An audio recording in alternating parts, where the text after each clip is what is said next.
Olá, agora eu vou falar um pouquinho sobre algumas técnicas e algumas coisas que eu aprendi aí na faculdade e também na prática, montando esses circuitos aqui, fazendo medições com o multímetro, né, e entendendo o que acontece, por que dá um resultado negativo, outro dá positivo. Então, em primeiro lugar, a gente precisa entender que tensão e corrente elas podem ser negativas ou positivas dependendo do ponto de referência que a gente está olhando, né? Então, por exemplo, se a gente pegar esse circuito aqui na prática, pegar um multímetro e medir, nós vamos ter lá no multímetro um terminal que se chama o comum, é o COM. Normalmente a gente bota o cabo preto naquele terminal. E o outro é o cabo vermelho, que seria o positivo do multímetro. Se eu pegar o cabo preto, o cabo comum do multímetro, e colocar no terminal positivo da fonte, e o cabo vermelho colocar no terminal negativo da fonte, o multímetro vai entender que esse aqui é o meu ponto de referência e eu vou medir esse ponto aqui. Então o multímetro vai olhar, opa, eu estou vendo um terminal negativo aqui, que é o negativo da fonte, e tem uma tensão de 15 volts, uma diferença de potencial de 15 volts desse terminal aqui para minha referência. Então ele vai me dizer lá na tela menos 15 volts. Mas por quê? Se a fonte é 15 positivo? Porque eu botei a referência, eu disse para o multímetro que a referência ia ser aqui e eu vou medir o terminal negativo da fonte. Então ele vai me dizer menos 15. Se eu inverto o multímetro, boto a referência dele, o cabo preto, o cabo comum, no negativo da fonte, o multímetro agora vai olhar para esse ponto aqui, que é positivo, e vai ver 15 volts positivo. O que acontece nos resistores é que a gente não tem um terminal que é positivo ou que é negativo. Então, uma das coisas que eu aprendi na faculdade é quando a gente determina a tensão no resistor, a gente sempre considera que ela vai ser positiva e na malha que eu estou trabalhando naquele momento, a corrente daquela malha também vai ser positiva. Então, por exemplo, quando eu fiz o cálculo aqui do V2, eu estava trabalhando, né, aqui no final do nosso circuito, no vídeo anterior, a gente calculou o V2, eu considerei que eu estava olhando para o V2, a tensão no R2, a partir da malha A. Então eu considerei que a tensão V2 seria R2 vezes IA menos IB. E aí eu fiz o cálculo e cheguei numa tensão para V2 positiva. Significa que essa daqui é o que realmente está acontecendo na prática. Eu realmente estou tendo aqui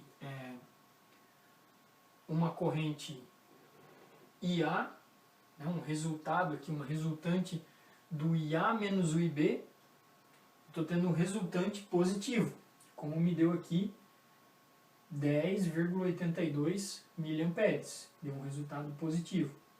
Então significa que eu estou olhando para o V2, considerando que o positivo dele está aqui em cima e o negativo dele está aqui embaixo. Isso aconteceu no meu cálculo e esse resultado que deu aqui positivo significa que lá na prática também vai ser assim.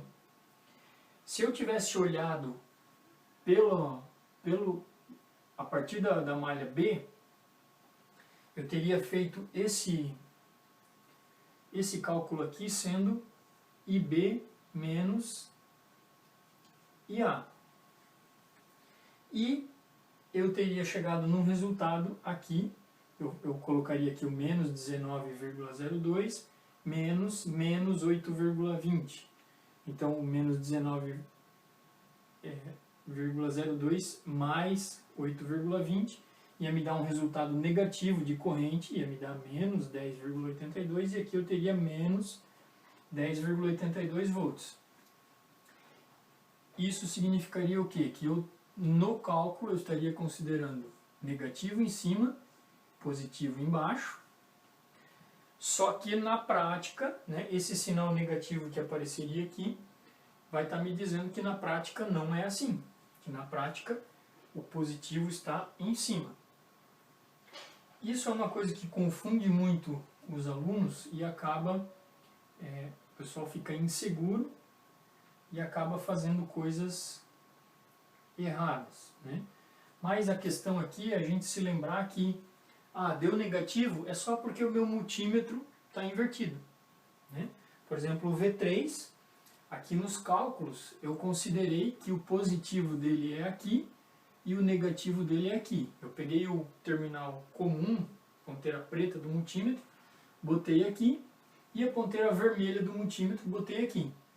Aí o multímetro me deu menos 4,18 volts. O que significa esse menos? Significa que o meu multímetro está invertido, que na prática eu tenho que botar a ponteira vermelha aqui na direita e a ponteira preta na esquerda do resistor. Dizendo que, na verdade, né, aqui está o negativo e aqui está o positivo do resistor. Então a gente não pode ficar apavorado quando aparece um resultado negativo e querer apagar as coisas e modificar o circuito depois que os cálculos já estão prontos. A gente precisa entender, aceitar internamente que deu negativo, eu usei todas as técnicas corretamente, fiz os cálculos certinho na calculadora, com calma, e não me confundi em nada aqui no meio do caminho, né? E deu negativo, beleza, significa simplesmente que lá na prática, quando eu medir as minhas ponteiras, eu vou ter que inverter, né, para esse resultado ficar positivo, certo? Então não é para modificar o sentido da corrente nem o sinal.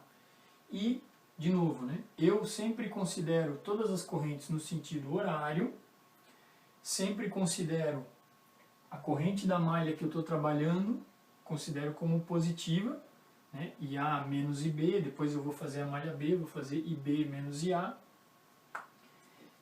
e vou internalizar na minha cabeça que se o resultado der negativo, simplesmente significa que essa referência aqui de corrente que eu criei no começo, na prática ela é ao contrário.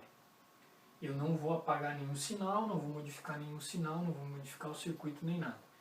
Por que eu faço isso? Porque eu não gosto de ficar botando mais, menos aqui, porque eu me confundia muito quando eu fazia isso. E o professor lá da faculdade ensinou essa técnica. Sempre no sentido horário, sempre considera que a tensão no resistor é positiva e a corrente da malha onde você está trabalhando também é a corrente positiva. Certo? Mas eu quero fazer as duas correntes descendo. Ótimo, então você vai somar as duas, né? Os resultados lá no final eles vão dar a mesma coisa, talvez só com um sinal positivo ou negativo diferente, certo? Mas não é para ficar pensando, não existe tensão negativa, então deu negativo é porque está errado, eu vou apagar alguma coisa aqui no meio, nada disso. A gente precisa usar a técnica, e eu tenho esse padrão de fazer sempre no sentido horário, sempre considerar a tensão no resistor positiva. Eu uso esse meu padrão em todos os cálculos até o final, e aí eu sei, quando me dá um resultado negativo, eu sei o que aquele resultado negativo significa, certo? A gente tem que refazer o circuito, né? Trabalhar com calma, porque às vezes se errar um botãozinho na calculadora vai dar errado. Se eu esquecer de botar um sinal negativo aqui no meio, o meu resultado também vai dar errado. Então as coisas têm que ser feitas com calma, com atenção, e se chegar num resultado negativo, não tem problema nenhum, certo? Nos próximos vídeos a gente vai ver esse mesmo circuito aqui analisado usando a lei dos nós.